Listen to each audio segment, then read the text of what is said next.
Gomez. We're at St. John's, downtown Indy, standing here on site for the project. Scaffold portion. Put the scaffold up because they're replacing the steeples on the north and south side of the church. We basically built the scaffold for the roofers and replace the steeples. It's a copper steeple, and they're all 180 feet up. So.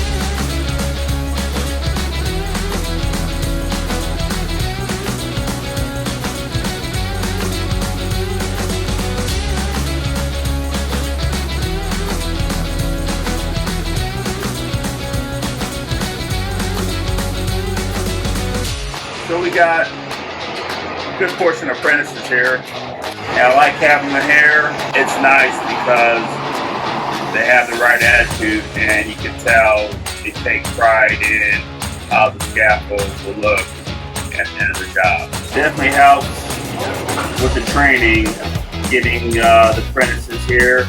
We even have a guy from New York that was trained here that came here on this job that's been with us the whole time through the build. My experience with the apprentices here has been amazing.